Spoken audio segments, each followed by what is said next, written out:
Hello everyone. Thank you for having me here today. I'd especially like to thank the organizers of this symposium. It's a pleasure to be joining you all.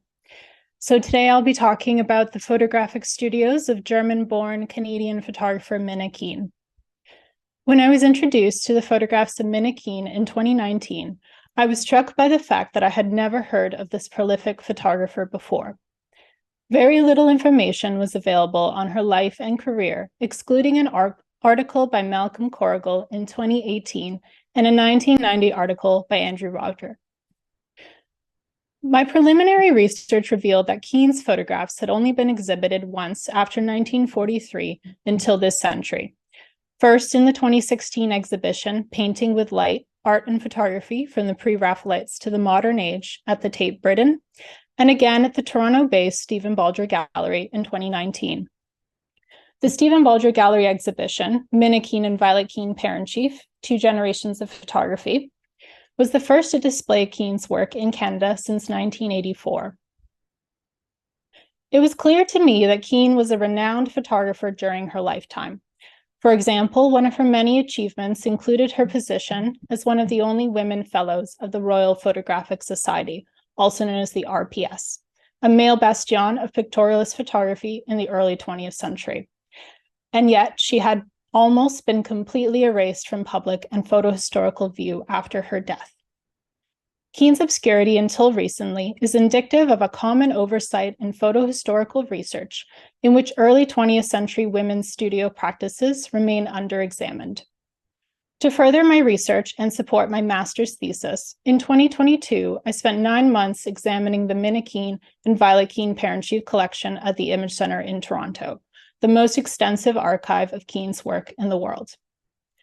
Utilizing this archive and other primary research materials, I pieced together Keene's story, writing the most comprehensive study of her life and career to date.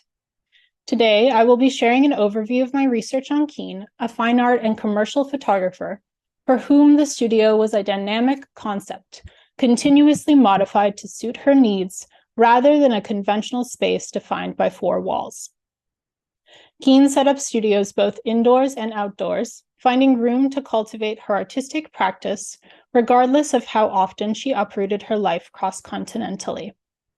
In the process of my presentation, I will highlight the relationship between Keene's ever-evolving studio spaces and the types of works she produced, revealing the inventive ways Keene established herself in a male-dominated profession and ultimately illustrating the studio practice of a fine art and commercial woman photographer in the early 20th century.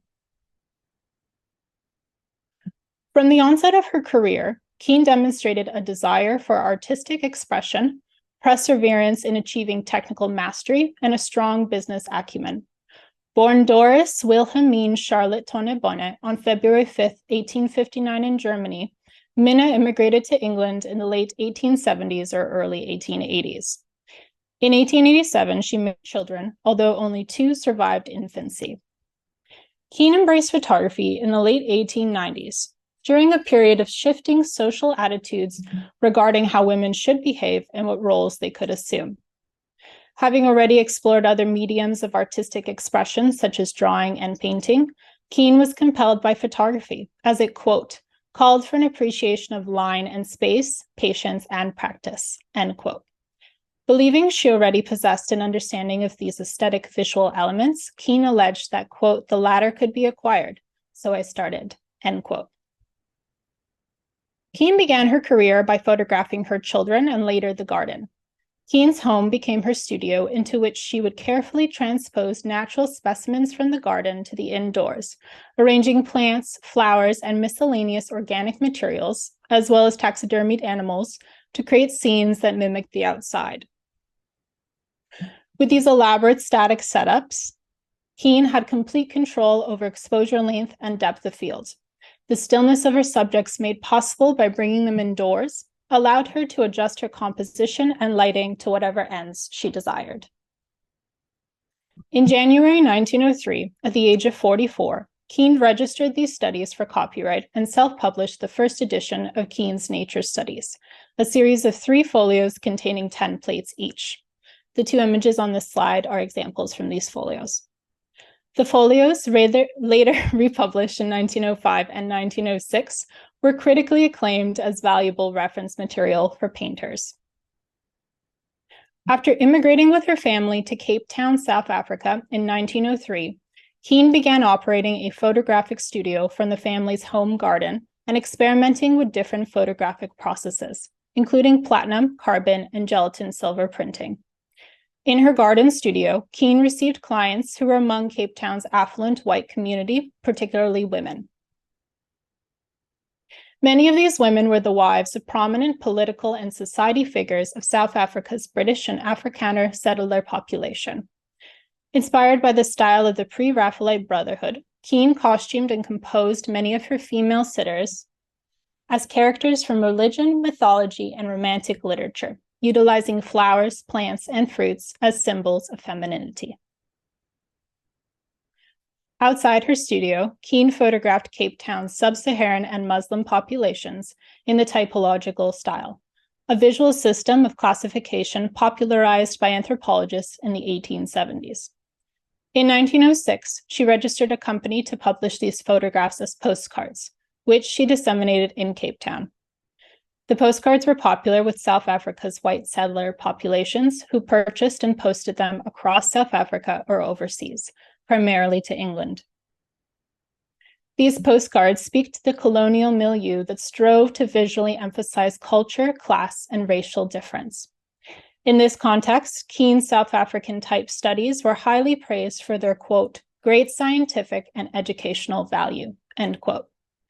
Today, however, viewers recognize the ethnographic nature of these postcards, notably the outdated language, stereotypical visual indicators of racial difference, and a clear power imbalance between the photographer and subjects.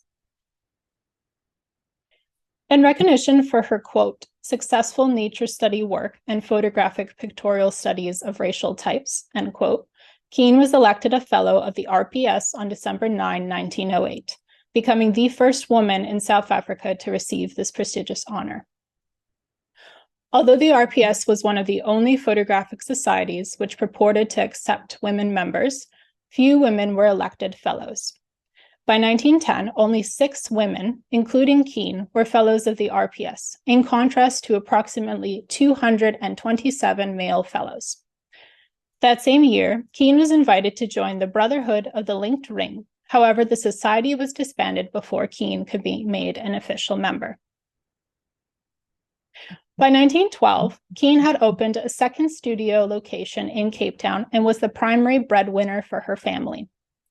Unlike the studio business she had run from her home, this second location was a dedicated studio space in the building where Keene's husband had a showroom for his decorating business.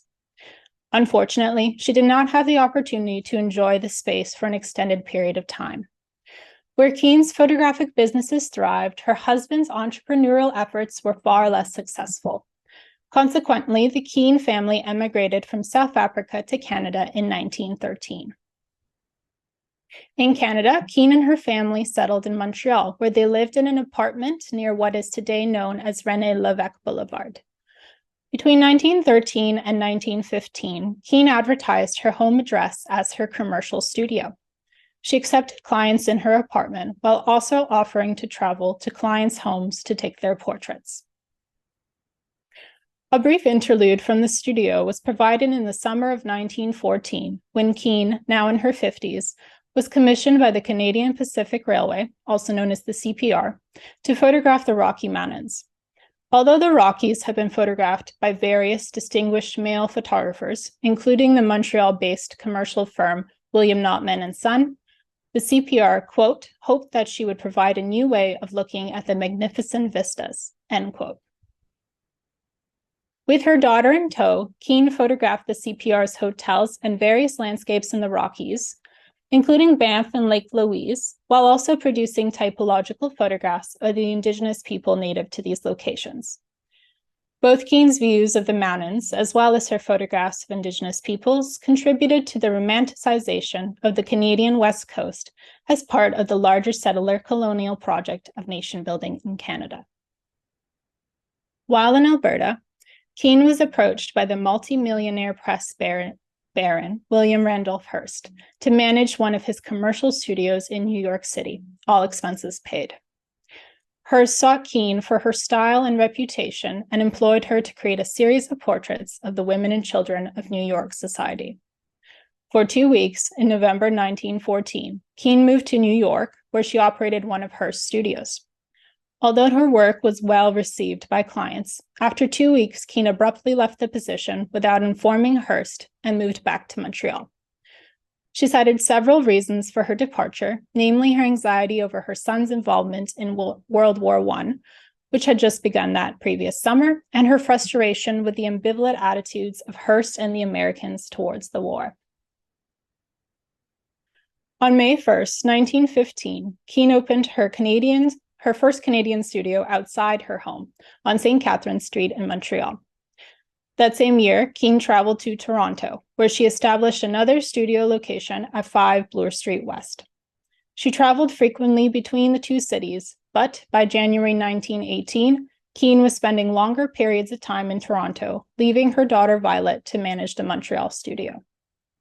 Similar to her clientele in South Africa, Keene attracted politically and culturally prominent Canadians to her studio, including Stanley Weir, judge and author of the English lyrics to Canada, poet William Henry Drummond and his wife, and newspaper publisher Baron Athelstan. In November 1921, Keene closed her Montreal studio, followed shortly by her Toronto studio, and the family relocated to a house on 2nd Street in Oakville. Keene was in her 60s by this time, but was still active on the international salon circuit, occasionally traveling abroad to create photographs. However, she primarily continued to photograph in her Oakville home studio, which is where she created one of the most ambitious projects of her career. With the desire to create a series illustrating what she called quote-unquote European types, Keene imported folk costumes from various European countries in the late 1920s. In her home studio, Keene costumed and photographed young women from Oakville and Toronto performing as natives of Ireland, France, Spain, Switzerland, Italy, Germany, Belgium, the Netherlands, and the countries known as Yugoslavia at the time. The fixed environment allowed Keene to fabricate and control the narratives she wanted to tell, and to further experiment with type imagery like during her South African period. Keene exhibited these European type studies at the Canadian National Exhibition in Toronto on August 26, 1926. The Toronto Daily Star reviewed the exhibition, noting the Smithsonian Institute had acquired a number of these studies for their value to the quote-unquote anthropological sciences. As Keene's health began to decline in the late 1930s, she focused on reprinting and disseminating previous works to salons and journals rather than taking new photographs. When Keene died on November 5, 1943, at the age of 84, she was recognized in Canada as a distinguished and worldly photographer.